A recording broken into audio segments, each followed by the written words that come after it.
কিয়ামতের আলামত সম্পর্কে ইসলামী শিক্ষায় বিভিন্ন হাদিস ও কোরআনের আয়াত বর্ণিত হয়েছে। এগুলো প্রধানত ছোট আলামত এবং বড় আলামত হিসেবে ভাগ করা হয়েছে। ছোট আলামত, আলামাতুস সুগরা। ছোট আলামতগুলো সেই ঘটনা বা চিহ্ন যা কিয়ামতের পূর্বে ঘটবে এবং মানব জীবনে প্রভাব ফেলবে। এগুলো অনেক আগেই শুরু হয়েছে এবং চলমান। নবী মুহাম্মদ সাল্লাল্লাহু আলাইহি ওয়াসাল্লামের আগমন, দাসী তার মালিককে জন্ম দিবে, সমাজে অস্থিরতা ও উল্টোপথ চলার ইঙ্গিত, নির্লজ্জতা এবং অশ্লীলতার ব্যাপক প্রসার, মদ ও নেশার দ্রব্যের বহুল ব্যবহার, সুদ ও ঘুষের প্রসার, হত্যাকাণ্ড ও রক্তপাতের বৃদ্ধি। মসজিদগুলো সুসজ্জিত হবে কিন্তু সেখান থেকে ইবাদতের গুরুত্ব হারাবে। মিথ্যাকে সত্য এবং সত্যকে মিথ্যা বলে প্রচার করা। বিদ্যমান জ্ঞান কমে যাবে এবং অজ্ঞতা ছড়িয়ে পড়বে। পিতামাতার প্রতি অবাধ্যতা বৃদ্ধি পাবে।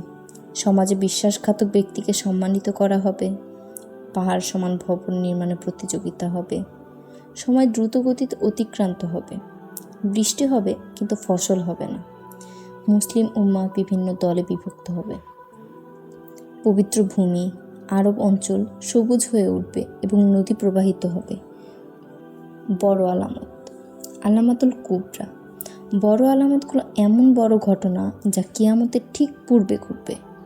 দাজ্জালের আগমন, একচোখা মিথ্যাবাদী যাকে আল্লাহর প্রতিদ্বন্দ্বী হিসেবে তুলে ধরা হয়। সে পুরো পৃথিবীর ঘুরে মানুষের ঈমান নষ্ট করবে। ইমাম মাহদীর আগমন, মুসলিম উম্মার নেতা হিসেবে ইমাম মাহদী আগমন করবেন। তিনি পৃথিবীতে ন্যায় বিচার প্রতিষ্ঠা করবেন। ঈসা আলাইহিস সালামের আগমন, হযরত ঈসা আলাইহিস সালাম দাজ্জালকে হত্যা করবেন। তিনি ইসলামের শিক্ষা পুনঃপ্রতিষ্ঠা করবেন।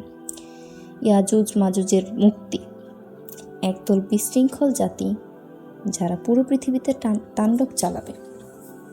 পশ্চিম দিক থেকে সূর্যোদয়, পৃথিবীর প্রাকৃতিক নিয়ম উল্টে যাবে। এ সময় আর তওবা গ্রহণ করা হবে না। দাব্বাতুল আরদের আগমন, একটি বিশেষ প্রাণী যা মাটি থেকে বের হয়ে আসবে এবং মানুষের ঈমানের অবস্থা জানাবে। ধোঁয়ার আগমন, আদ-দুখান, একটি ধোঁয়া আকাশে ছড়িয়ে পড়বে যা মানুষের জন্য কষ্টদায়ক হবে। 3টি ভূমিধস, একবার পূর্ব দিকে, একবার পশ্চিম দিকে এবং একবার আরব উপদ্বীপে। একটি বড় আগুন, এটি ইয়েমেনের থেকে উঠবে এবং মানুষকে একত্রিত করবে।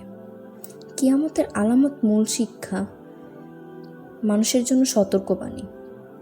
এইসব চিহ্ন ঈমান ও আমল ঠিক করার জন্য আমাদের মনে করিয়ে দেয় সময় থাকতেই আমাদের উচিত তওবা করা এবং আল্লাহর নির্দেশ মেনে চলা। এই আলামতগুলো সম্পর্কে সচেতন থাকা এবং এগুলো নিয়ে জ্ঞান অর্জন করা আমাদের জন্য গুরুত্বপূর্ণ।